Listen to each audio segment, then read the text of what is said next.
Saúde, a graça e a paz do nosso Deus, amém? Tão bom estar aqui, amém? Glória a Deus. E Deus hoje tem uma palavra para mim e para ti. Creio nisso? Tu crês nisso? Eu creio. Deus vai falar, já tem falado. E hoje vamos ver a história de um jovem. Vamos falar de um jovem. E vamos abrir em Marcos capítulo 10, irmãos. Marcos capítulo 10, porque nós gostamos de meditar na palavra de Deus. E a palavra de Deus é viva, ela é eficaz, mais penetrante do que espada alguma de 10 gumes ou 2 gumes, seja o que for. A palavra de Deus é assim, é maravilhosa. É muito interessante, aqui no capítulo 10, o evangelista Marcos, ele faz uma progressão familiar. Não sei se vão notar. Ele começa por falar primeiro da importância do casamento, depois ele vai abençoar crianças e agora vai falar com um jovem, com um mancebo, com um jovem que era rico, um jovem que era rico. É muito interessante esta progressão. Nós vamos dividir esta mensagem em duas partes, porque na verdade vamos ler do versículo 17 hoje só até o 22, mas depois, se o Senhor permitir, daqui a 2 semanas continuaremos para realmente aplicar ainda mais aquilo que Jesus disse acerca das riquezas e acerca daquilo que nós estamos a colocar no nosso coração. Esta é a história de um jovem rico que procura Jesus e há um diálogo aqui, um diálogo muito interessante para nós meditarmos. A história é relativamente simples, a história é bastante simples, mas ela também é muito complexa porque ela tem muita profundidade para falar à nossa vida. Ela é uma história que é contada também em Mateus, capítulo 19, e Lucas, capítulo 18. Então, os 3 evangelistas sinóticos falam deste mesmo episódio. Vamos então ler Marcos, capítulo 10, do versículo 17 até ao 22. E vamos ficar de pé, aqueles que puderem, para ler a palavra do Senhor. Marcos 10, 17. E pondo-se a caminho, correu para ele um homem, o qual se ajoelhou diante dele e lhe perguntou: Bom mestre, que farei para herdar a vida eterna? E Jesus lhe disse: Por que me chamas bom? Ninguém há bom senão um que é Deus. Tu sabes os mandamentos: não adulterarás, não matarás, não furtarás, não dirás falsos testemunhos, não defraudarás alguém, honra a teu pai e a tua mãe. Ele, porém, respondendo, lhe disse: Mestre, tudo isso guardei desde a minha mocidade. E Jesus, olhando para ele, o amou e disse: Falta-te uma coisa. Vai, vende tudo quanto tens, dá-o aos pobres, traz um tesouro no céu, e vem e segue-me. Mas ele, jovem, contrariado com essa palavra, retirou-se triste, porque possuía muitas propriedades. Vamos orar. Paizinho querido, nós estamos aqui na tua presença, temos louvado o teu nome e agora lido a tua palavra, Senhor. E a nossa oração para que tu venhas aplicar esta palavra, cada um de nós, segundo a nossa necessidade, e vem, Senhor, falar, vem despertar corações para a salvação, vem despertar corações para o maior serviço, vem despertar corações para o discipulado, o qual tu nos chamas, Senhor. E vem dirigir-nos para a tua honra e para a tua glória, eu oro agradecido em nome de Jesus. Amém. Podem sentar. Diz o versículo 17 que Jesus pôs-se a caminho. Na verdade, Jesus já está no caminho há algum tempo.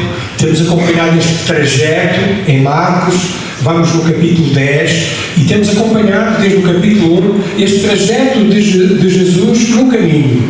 E ele agora tem um alvo muito preciso. Para onde é que ele está a dirigir-se? Está a dirigir-se para Jerusalém. E o objetivo dele é ir à cruz e morrer pelos teus e pelos meus pecados. Era esse o objetivo. Está há semanas disto acontecer e ele sai da Pereira, que era uma região leste do Rio Jordão, e vai agora então para para Jerusalém. Entretanto, aparece um homem que vem a correr, não é? Vem um homem a correr e chega à beira de Jesus, talvez os seus discípulos ao lado, talvez uma pequena multidão que está ali. E o que é que ele faz? Este homem vem a correr e ajoelha-se diante de Jesus aos seus pés, não é? E fica ali. E Jesus para. Mateus diz que este é um homem jovem, ou seja, teria menos de 40 anos, porque eram assim que os judeus consideravam jovens até aos 40. Nós hoje um jovem de 40 já é um velho, mas eu não, eu tenho quase 40 e não me considero um jovem, mas isso é outra pregação. Bem, Mateus diz que é um jovem. Lucas afirma que ele é um príncipe, um homem que tem realmente algumas posses e que tem um estatuto social. Ou seja, ele não era um homenzinho qualquer, não era um pobre, não. Ele era um príncipe, ele era um jovem com recursos, com conhecimentos. Talvez nós podemos dizer que ele seria até um doutor da lei, seria um príncipe, seria talvez de famílias abastadas dos judeus. Bem, alguns dizem que ele até seria presidente da sinagoga, mas vamos imaginar esta cena, não é? Vamos imaginar a cena de um jovem a correr por entre a multidão e correr, deixa-me dizer isto, correr para os judeus não era uma coisa bonita. Porquê? Porque eles tinham os vestidos, não é? E tinham que arregaçar, as mulheres percebem isso, tinham que arregaçar aqueles vestidos e ali as coxas e as pernas ficavam à vista. Não era uma cena muito bonita. Então, especialmente para um homem abastado, ainda era mais feio. Um homem não corria assim na rua. E então vemos aqui esta cena deste jovem rico, um judeu com posição social elevada, a correr e a ajoelhar-se perante Jesus. Está ali nesta cena. Vamos imaginar este jovem ali ajoelhado aos pés de Jesus. E depois há ali este diálogo que nós já lemos. Há uma pergunta e ele começa logo por perguntar a Jesus, no versículo 17, na parte final: bom mestre, que farei para herdar a vida eterna? É uma pergunta interessante, não é? Bom mestre, que farei para herdar, para ganhar a vida eterna? Na verdade, ele faz a pergunta certa, não é? A pergunta está certa. Porque se há vida eterna, e nós acreditamos que há uma eternidade, é bom saber como é que eu posso entrar nessa eternidade com Deus, no céu. Então a pergunta está boa. E é de suprema importância saber como é que se entra no céu. E ele também não só faz a pergunta certa, mas ele faz a pergunta certa ao homem certo, porque é Jesus. A pessoa certa é Jesus. Porquê? Porque Jesus não só sabe bem a resposta, porque ele próprio é a resposta, não é? Jesus Cristo, ele próprio, ele é o caminho para a vida. Ele próprio é a vida. Ele próprio é a verdade. Então, o próprio Jesus Cristo tem competências certas e únicas para dar a resposta àquele jovem que está à procura de respostas para encontrar a salvação. Mas eu considero Jesus um bom mestre. Eu considero Jesus um rabino bondoso, um professor inteligente, um professor com autoridade. E é aí que Jesus pega. Sabem que Jesus é maravilhoso. Amém? Jesus é fantástico. Porque Jesus não só ouve as palavras que nós falamos e que as pessoas falavam, mas ele escuta as motivações do coração. Então esta conversa fala-nos muito disto, das motivações do coração daquele jovem e do nosso coração. E Jesus então no versículo 18 pergunta-lhe: porquê é que me chamas bom? Estás a dizer que eu sou um bom mestre? Porquê é que me estás a dizer que eu sou bom? Tu conheces-me de algum lado? Já assististe a alguma das minhas palestras? Já foste a alguma congregação e ouviste os meus discursos? Porquê é que me chamas bom? Ninguém há bom senão um, que é Deus. Bem, em jeito de introdução, o facto de Jesus questionar porque é que aquele homem o considerava bom não significa que Jesus estava a questionar da sua bondade e dele ser bom. Jesus está a fazer esta pergunta para despertar o coração daquele jovem. Aquele jovem precisava ser desperto para as realidades do reino e da salvação. Aquele jovem tinha ali um problema sério, nós já vamos ver mais à frente qual era. E então começa a conversa assim. Servia para despertar a consciência daquele jovem que desconhecia que Jesus não só era bom, ele desconhecia que Jesus era Deus, e que era o Cristo, que era o Messias, que era o ungido, que era aquele que veio para salvá-lo. E ele não sabia que estava ali perante o Verbo encarnado. Ele não sabia que Jesus era o Emmanuel, o Deus connosco. Então, num certo sentido, ao chamar de Jesus de bom, ele realmente tinha razão, porque Jesus era mesmo bom. Mas ele apenas o conhecia como mestre, um mestre bom. Sabe que é assim que muita gente conhece Jesus? Até acredita em Jesus e que Jesus existiu, mas ele foi um bom mestre, um rabino, bondoso, que andou neste mundo, mas param aí. E quando a gente lhes fala que Jesus é o Salvador e o único Salvador, aí já não quer saber. Muita gente hoje acredita que Jesus existiu e que Jesus foi um bom professor, um bom mestre, um bom ensinador, mas param aí. E este homem tinha parado aí também. Por vezes também somos levados a considerar que uma pessoa é boa, especialmente quando ela morre. É verdade ou não é? Olha, morreu fulano, era uma pessoa tão boa, não é? Quando as pessoas morrem, toda a gente é boa, não é? Era um traste, era um bêbado, portava-se mal, mas quando morre, fica boa. Ele era uma joia de pessoa. É uma hipocrisia isto, não é? Mas dizemos isto talvez para já não recordar as maldades de cada um. Mas a verdade é esta, irmãos, é que não há ninguém bom tirando Deus. Somos todos maus. Somos todos pecadores. Estamos todos à distância enorme de Deus. Há um fosso que nos separa entre as nossas maldades e a bondade de Deus, que é excelso, que é justo, é verdadeiro. E nós somos os maus. E estamos condenados ao inferno. E deixem-me dizer isto, nós merecemos o inferno. Talvez esteja a escandalizar aqui alguém, mas a verdade é essa. Nós merecemos o inferno. Não só porque somos maus e pecadores, e porque pecamos, porque somos hipócritas, porque falamos falsidades. E é isso. Mas Jesus, na sua misericórdia, Ele vai pegar em alguns de nós, não é? E vai salvar-nos, e vai resgatar-nos. E esse é um plano maravilhoso que Jesus tem para ti e para mim. Deus é mesmo bom. Jesus a seguir vai lembrar-lhe alguns dos 10 mandamentos, que na verdade eram uma norma moral e ética para um judeu. E Jesus vai lhe dizer, tu sabes os mandamentos: não adulterarás, não matarás, não furtarás, não dirás falsos testemunhos, não defraudarás alguém, honra a teu pai e tua mãe. Porque realmente era muito importante para um judeu que ia à sinagoga, que costumava frequentar e que sabia a lei, pôr em prática, obedecer aos mandamentos que o Pai, que Deus tinha ensinado. Na verdade, os judeus pensavam que era a obediência aos mandamentos que os ia salvar. Por isso, Jesus está a falar a linguagem dele. E é muito importante quando tu evangelizas, quando tu falas de Jesus a alguém, tu falas a linguagem da pessoa. Se é um judeu, fala a linguagem do judeu. Se é um pobre, fala de forma mais simples. Se é uma pessoa com uma intelectualidade maior, usa do teu melhor vocabulário para tentar conversar com essa pessoa. Talvez nós temos que adequar a mensagem, que é sempre a mesma, que é que Jesus é o Salvador, à pessoa com quem nós estamos a falar. Amém? Esta é uma realidade muito importante. E Jesus então aqui está-se a pôr ao nível dele, que ele é um judeu, e fala-lhe dos mandamentos. E o jovem diz uma coisa muito interessante. O que é que ele diz no versículo 20?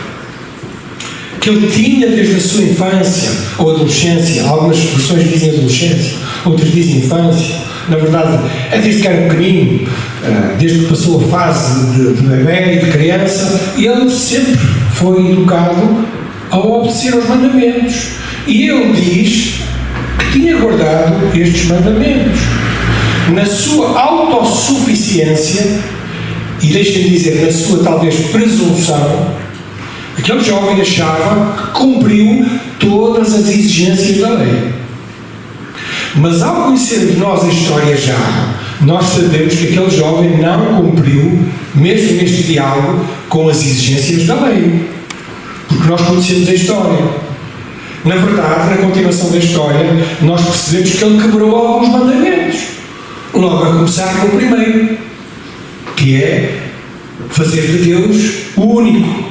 Fazer de Deus o nosso coração, que é não ter realmente outros deuses. E qual era o seu Deus? O seu Deus era o dinheiro, o seu Deus era a riqueza.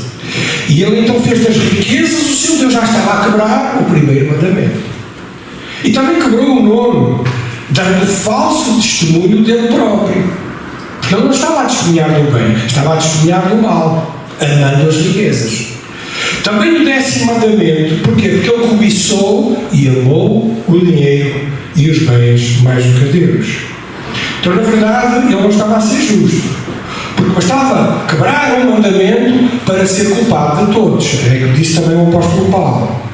E depois vem o versículo 21, que é maravilhoso, que diz, Jesus olhando para ele, talvez, abanando a cabeça, não sei, mas diz que Jesus o amou. Jesus o amou. Este olhar de Jesus é um olhar para os olhos dele, é um olhar para ele, mas é um olhar também para o coração dele. Porque Jesus vê o nosso coração. E ele amou. E quando diz que ele o amou, é no sentido de que tu não sabes o que estás a dizer. Tu pensas que és um cumpridor, tu pensas que és muito justo, mas eu vou-te dizer uma coisa. Há uma coisa que tu nem sequer estás disponível a largar. E ele então diz qual é essa coisa. No versículo 21. Olha, falta-te uma coisa. Vai, vende tudo quanto tens, dá aos pobres e terás um tesouro no céu, vem e segue-me. Jesus dá-lhe 3 ordens, 3 imperativos. Quais são? Primeiro, vai, vende tudo quanto tens. Segundo, dá aos pobres. Terceiro, vem e segue-me. É muito interessante estas 3 ordens. É importante realçar que Jesus não está aqui a condenar as posses de uma pessoa. Jesus respeita a propriedade privada. Jesus não está a fazer aqui política. Ao contrário do que alguns querem ver. Não, Jesus está a falar para este homem em concreto que tem um problema sério. Qual é o problema sério dele? É um problema que está agarrado às riquezas. Está agarrado àquilo que ele vê. Está agarrado àquilo que ele pode agarrar. E é isso que ele precisa desprender-se. Eu não sei o que é aquilo que te agarra. Eu não sei o que é aquilo que te prende. Mas às vezes há coisas que nos prendem. É este mundo. O Sproul disse que Jesus não estava a dizer que quem quiser ser salvo deve despojar-se de toda a propriedade privada e tornar-se um asceta, um monge, vivendo em situação de pobreza e abnegação. Ao contrário, ele estava a dirigir-se a uma pessoa específica com atitudes de coração únicas. Está a falar àquele homem para o problema daquele homem. O que faltava àquele homem para ir para o céu não era fazer mais coisas religiosas, porque ele perguntou: o que é que eu posso fazer mais? Era arrepender-se da sua autossuficiência, era rejeitar o amor ao dinheiro e seguir Jesus. Jesus não chamou aquele jovem rico para a pobreza, ele chamou para seguir Jesus. Nós, para seguirmos Jesus, não temos automaticamente que vender a nossa casa, o nosso carro, vender os nossos anéis, seja o que for. Não é isso que Jesus está aqui a ensinar. O que Jesus está aqui a ensinar é para nós nos desprendermos de tudo aquilo que nos agarra e que nos prende e que nos está a impedir de seguir Jesus Cristo. Amém? Lemos no versículo 22, o culminar da história. Aquele jovem seguiu Jesus, não foi? Foi? Então não é bom seguir Jesus? Aquele jovem foi, vendeu as propriedades todas, deu aos pobres e seguiu o conselho de Jesus e seguiu. Foi isso? Não foi. Qual é o estado emocional daquele jovem? Em primeiro lugar, contrariado. Ele levantou-se. Ele estava ajoelhado, lembram-se? Mas ele levantou-se agora. Ele está contrariado. Ele virou as costas. E triste sai da presença de Jesus. Ele sai triste. E sai mais. Marcos acrescenta a razão da sua tristeza. Porquê? Porque ele possuía muitas propriedades. O jovem rico não seguiu Jesus, porque amou mais as propriedades. Ele perdeu a riqueza eterna por causa da riqueza temporal. Ele preferiu amar 70 anos ou 90 ou 100 de riquezas do que uma eternidade na glória com todas as riquezas do mundo. Amou esta vida, perdeu a eternidade. Preferiu ir para o inferno do que largar os seus bens. Terrível história, não é? Ele saiu contrariado, saiu triste, ele saiu pior do que entrou. Ele estava perturbado, ele andava à busca, ele andava à procura. E ele encontrou as respostas, mas não aceitou as respostas. O evangelismo foi feito. A pessoa certa deu a mensagem certa, mas ele rejeitou essa mensagem. Qual é o fim dele? É o que ele estava, era condenado. O jovem rico tornou-se o mais pobre de todos os pobres, que é estar condenado eternamente. Depois, nos versos seguintes, Jesus vai continuar a falar sobre as riquezas, a vida eterna, mas nós vamos deixar isso, querendo Deus, para daqui a 2 semanas. Mas, para finalizar, 4 aplicações desta passagem. Porque é importante nós aplicarmos esta passagem à nossa vida. 4 aplicações. A primeira: as boas obras não chegam para a salvação.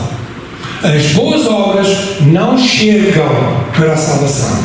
O jovem rico acreditava que guardar os mandamentos, ser uma boa pessoa, era suficiente para herdar a vida eterna. Jesus vai demonstrar de que a obediência externa à lei não chega. Os rituais não são suficientes para ganhar a salvação. Porquê? Porque a salvação é um dom de Deus. A salvação recebe-se por meio da fé em Jesus Cristo. Pela graça sois salvos, por meio da fé. E isso não vem de vós, é dom de Deus. Não vem das obras para que ninguém se glorie. Disse Paulo lá aos Efésios, capítulo 2, 8 e 9. Então a primeira aplicação para a nossa vida é que se alguém pensa que as boas obras vão salvar, sejam elas quais forem, seja a boa obra vir à igreja, seja dar dízimo, seja entregar o seu corpo para ser morto, nada disso vai conquistar a tua salvação. Só quando recebes Jesus Cristo como o teu Salvador, tu és salvo. A segunda lição, a segunda aplicação: Jesus conhece o coração e ama o pecador. Jesus conhece o coração e ama o pecador. Esta é uma verdade muito importante.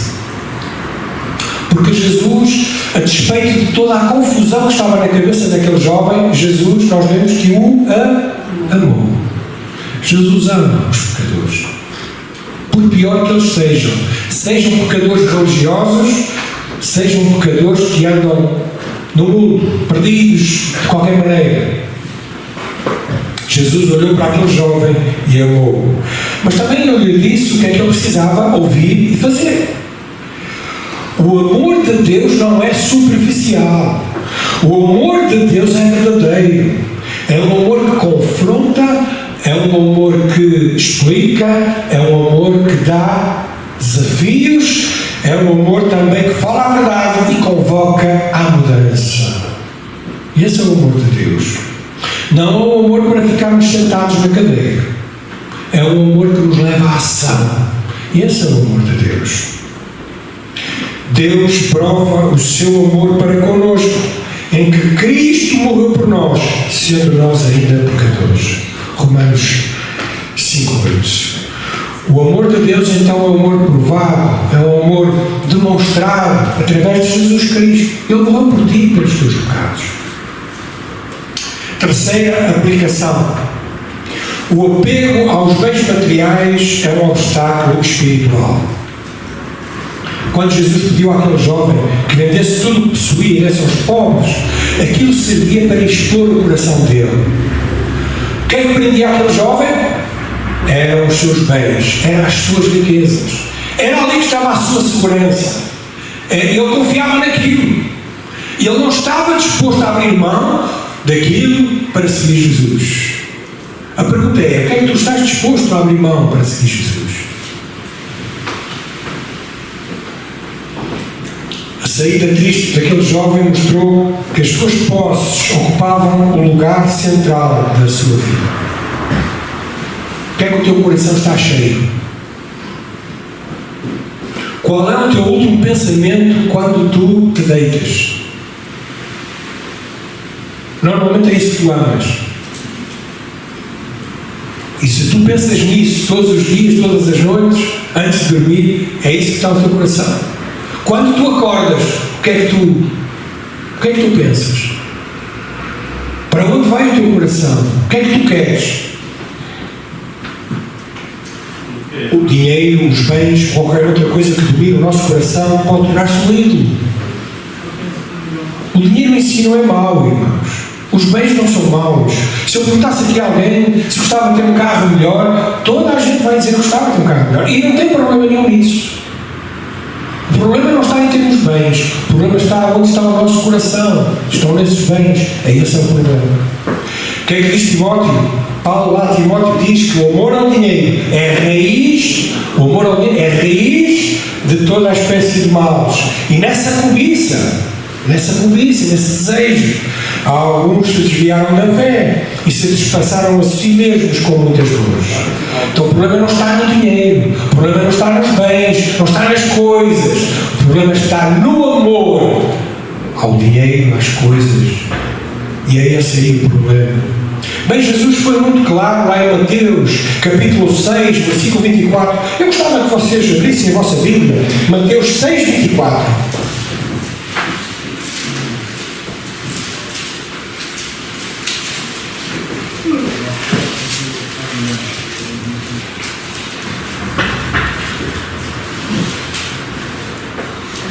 Diz assim: ninguém pode servir a dois senhores, porque ou há de odiar um e amar o outro, ou se dedicará a um e desprezará ao outro.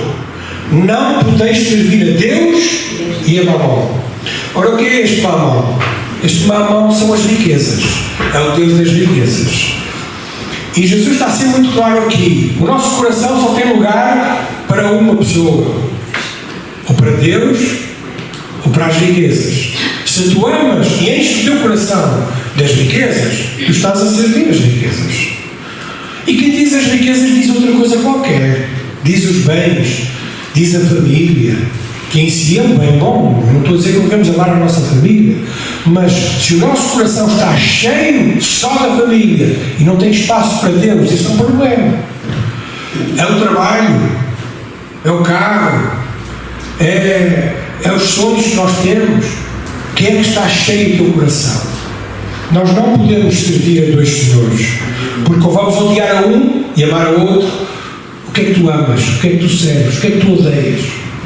Então o nosso coração precisa estar cheio de Deus e precisa também estar disponível para o seu serviço.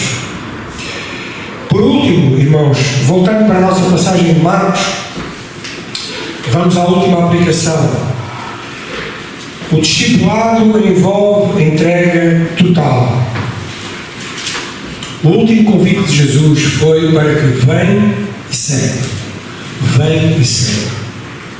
Seguir Jesus é a coisa mais maravilhosa que um cristão é desafiado a fazer.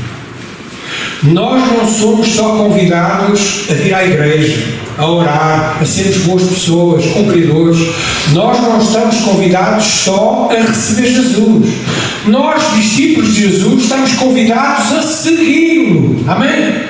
Por isso é receber Jesus. Amém? Mas depois segui-lo, continuar a seguir. Esse é o nosso desafio. O chamado de Jesus continua hoje para todos. Vem e segue, diz Jesus hoje, esta tarde. Às tantas tu estás a seguir muita coisa, muitos influencers no Instagram, muitas coisas. Tu estás muito preocupado, a tua cabeça está cheia com muita coisa. E Jesus, onde é que está? Qual é o espaço na tua vida que Jesus está a ocupar? Sabes o que é que Jesus está a dizer nesta tarde? Vem e segue. Segue Jesus. Não basta admiração por Jesus. Não basta ter boas intenções com Jesus. Seguir Jesus implica renunciar tudo aquilo que está a estorvar de segui-lo. Às vezes é preciso tomar uma atitude radical.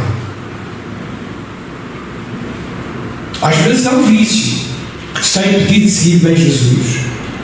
Às vezes é um problema sério. Às vezes é um relacionamento. Seja o que estiver a impedir-te de seguir Jesus, esta tarde o desafio desta pregação é esse. Renuncia a isso e com todo o teu coração segue a Jesus. Vem e segue, diz o Senhor esta tarde. Porque Ele quer ocupar, não é o segundo lugar na nossa vida. Ele não quer ser secundário. Jesus quer ser o primeiro. Porque de facto Ele merece ser o primeiro. Porque Jesus é Senhor. Jesus é Rei. Jesus é o Salvador. Então não há mais ninguém que possa tomar conta da nossa vida senão Ele.